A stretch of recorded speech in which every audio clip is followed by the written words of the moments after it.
आज की वीडियो में हम जानेंगे एक ट्रांसफर के प्रॉब्लम के बारे में। जब हम ट्रांसफर की रिक्वेस्ट लगा रहे हैं हमें इस तरह का एरर आ रहा है। एरर कह रहा है कि भाई आप ना ये रिक्वेस्ट नहीं लगा सकते हैं क्योंकि आपने अकाउंट नंबर आपका मिसिंग है, आईएफएससी कोड मिसिंग है।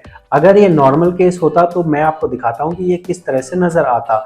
अगर इसमें सब कुछ सही होता तो कुछ इस तरह का ये नजर आता, जहां पे हमें ऑप्शन दिया रहता कि आप अपना फॉर्म ट्रांसफर फॉर्म भर सकते हैं। किस तरह से नजर आएगा, हम ऑनलाइन सर्विस में जाएंगे, वन मेंबर वन पीएफ में जाएंगे और जब हम नीचे करेंगे तो हमें इस तरह से ऑप्शन देगा कि आप प्रेजेंट कंपनी सिलेक्ट करो, यहाँ अपना यूएन नंबर डालो, गेट डिटेल करो और उसके बाद यहाँ पे नीचे ओटीपी डाल के आप अपना ट्रांसफर रिक्वेस्ट भर लीजिए।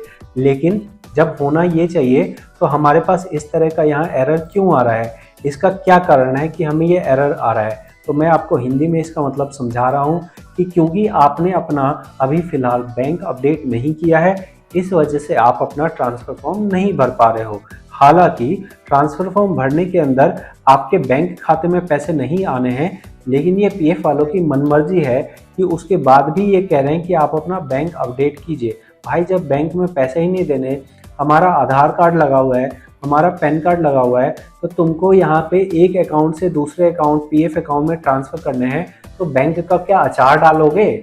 लेकिन भाई साहब जो सरकार ने कह दिया वो सही है, तो हमें क्या करना है, इसका सिंपल सा सॉल्यूशन है। इसके लिए हमें अपना बैंक अपडेट करना होगा। कैसे अपडेट करेंगे, मैनेज में जाएंगे, केवाईसी में जाएंगे, बैंक पे टच करेंगे और यहाँ पे आप अपना बैंक अपडेट करेंगे। बैंक कैसे अपडेट होगा अगर मैं आपको दिखाना चाहूँ, देखिए इसमें समय ज़्यादा लग जाएगा, मुझे और भी चीज़ें बतानी है, इसलिए मैं यहाँ आपको एग्जाम्पल के लिए ही कह रहा हूँ। यहाँ आप ये सब भर दोगे, उसके बाद जब आपका यहाँ आईएफएससी कोड भर जाएगा तो यहाँ वेरीफाई का ऑप्शन आएगा। वेरीफाई करने के बाद यहाँ आपको आपके ब्रांच का नाम नज़र आने लगेगा। उसके बाद आप ओके कीजिए, उसके बाद सेव कीजिए। फिर आपके आधार कार्ड वाला जो मोबाइल नंबर है उस पर ओटीपी चला जाएगा। ओटीपी जाने के बाद जैसे ही आप सबमिट कर देंगे तो आपकी ये बैंक वाली रिक्वेस्ट चली जाएगी। अब ये रिक्वेस्ट कैसे प्रोसेस होगी, इसके दो स्टेशंस होते हैं, मतलब दो स्टेप्स में होता है। पहला स्टेप होता है हमारा जिसके अंदर ये जो बैंक रिक्वेस्ट है, मान लो आपने यहाँ पे पंजाब नेशनल बैंक लगाया, तो ये रिक्वेस्ट जो है ना पंजाब नेशनल बैंक के पास सेंट्रल सर्वर पे जाएगी। आपके ब्रांच वालों से नहीं पूछा जाएगा, सेंट्रली चेक किया जाएगा कि इसमें आपका नाम, आपका अकाउंट नंबर, आपका आईएफएससी कोड जो आपने यहाँ लिखा है वो सही है या नहीं है। ठीक है, स्टेप नंबर 1 ये हो गया। इसमें क्या टाइम लग सकता है, इसमें 1 दिन से 5 दिन या 10 दिन का टाइम लग सकता है। स्टेप नंबर 2 होगा कि आपके एम्प्लॉयर मतलब आपकी कंपनी के पास जाएगा। कंपनी वाला जैसे ही उस रिक्वेस्ट को अप्रूव कर देता है तो आप अगर अपना अप्रूव रिक्वेस्ट के अंदर देखेंगे, एक्टिव केवाईसी में देखेंगे, तो यहाँ पे वो मेंशन करके आ जाएगा कि आपका बैंक और बैंक की डिटेल आपकी यहाँ पे इस तरह से आ जाएगी। जैसे आप देख रहे हैं आईएफएससी, तो यहाँ अकाउंट नंबर और यहाँ आईएफएससी आ जाएगा।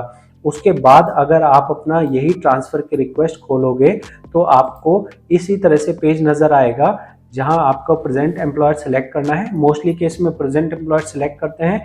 अब एक चीज और समझा दूं आपको साथ में ही, देखो मेरी कोशिश ये है कि आपको कंप्लीट जानकारी मिलनी चाहिए, तो कंप्लीट जानकारी के लिए आपको थोड़ा वीडियो लंबा देखना पड़ेगा, लेकिन मैं कोई भी बात रिपीट नहीं कर रहा हूं और अच्छे से अच्छा आपको बता रहा हूं, इसलिए ध्यान से समझिएगा। आप जाएंगे सर्विस हिस्ट्री में।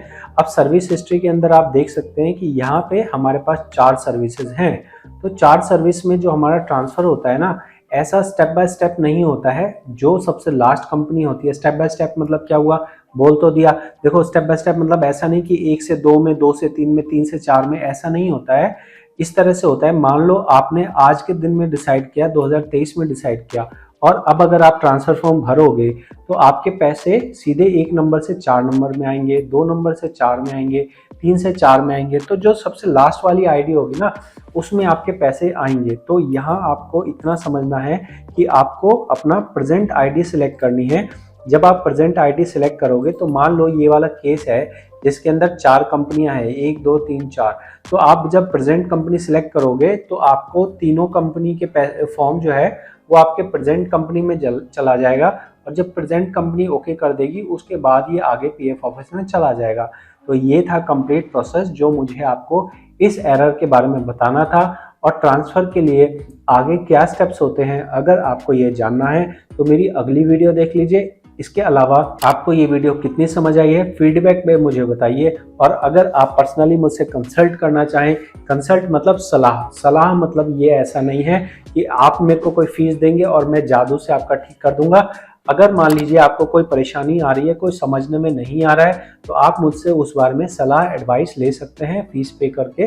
और साथ में ही आप पीएफ ईएसआई कंसल्टेंट का कोर्स भी बाय कर सकते हैं, जिसमें मैं आपको प्रैक्टिकली एक एक चीज समझाता हूं। जैसे यूट्यूब पे फ्री में ज्ञान दे रहा हूं, उससे अच्छा ज्ञान मैं आपको पेड क्लासेस में देता हूं, क्योंकि वहां पे मुझे और डिटेल में बताने का मौका मिलता है। तो मिलते हैं अगली वीडियो में। बहुत बहुत धन्यवाद।